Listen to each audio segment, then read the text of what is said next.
നല്ല കിണ്ണങ്കാച്ചി കടലവറവും പഴം പുഴുങ്ങിയ കോമ്പിനേഷൻ നിങ്ങൾ കഴിച്ചിട്ടുണ്ടാ? ഇല്ലെങ്കിൽ കഴിച്ചോട്ടാ. ഇത് എന്ത് തേങ്ങയാണ് നിങ്ങൾ പറയുന്നത് ചിന്തിക്കേണ്ട. സംഭവം അടാറ് കോമ്പിനേഷനാണ്. പഴംപൊരിയും ബീഫും വരെ കഴിച്ചിട്ട് റെക്കോർഡ് തകർത്തിട്ടുള്ള മലയാളികൾക്ക് ഈ ഒരു കോമ്പിനേഷൻ പുതുമ ഉണ്ടാവുമെന്ന് എനിക്കറിയില്ല. പക്ഷെ എനിക്ക് ഭയങ്കര ഇഷ്ടമാണ്. നമ്മൾ ഡയറ്റ് ചെയ്യുമ്പോൾ കാലത്ത് ബ്രേക്ക്ഫാസ്റ്റിന് ഈ ഒരു കോംബോ കഴിക്കാറുണ്ട് കേട്ടോ.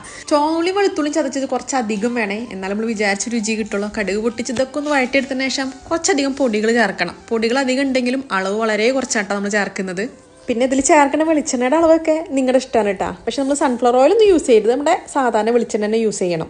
പുട്ടും കടലയും പഴമൊക്കെ കൂട്ടി കുഴച്ച് കഴിക്കണം നമ്മുടെ മലയാളികൾക്ക്. ആ പുട്ടന്നെ ഒഴിവാക്കിയിട്ട് തന്നെ കഴിച്ചു നോക്കിയേ, അത്യാവശ്യത്തിന് ഫില്ലാവുകയും ചെയ്യും. നല്ല അടിപൊളിയായിട്ടുള്ള ടേസ്റ്റുമാണ്. പിന്നെ ഈ കടലയുടെ കൂടെ മിക്സ് ചെയ്യണ വറവ് മസാല അത് ഇതുപോലെ ഒന്ന് ചെയ്ത് നോക്കണേ, അടിപൊളി സ്വാദാണ്. ലാസ്റ്റിൽ കുറച്ച് നാളികേരം ചെറിയോടി ചേർക്കണം. ഇനിയിപ്പോൾ നാളികേരം ഇഷ്ടമില്ലാത്തവരാണ്ട് ഒഴിവാക്കിക്കോ. അതാ ഇതുപോലെ ഒന്ന് ചേർത്തൊന്ന് മിക്സ് ചെയ്തിട്ട് തീ ഓഫ് ചെയ്ത് കഴിഞ്ഞ് പഴത്തിൻ്റെ കൂടെ മിക്സ് ചെയ്തിട്ട് കഴിക്കുക. അടിപൊളി അടാറ് കോമ്പിനേഷനാണ് കേട്ടോ. ഇതിൻ്റെ കൂടെ നല്ല ചൂടുള്ള ഒരു ഗ്ലാസ് കട്ടനും കൂടി ഉണ്ടെങ്കിൽ ഒന്നും കൂടി വേറെ ലെവലാവും.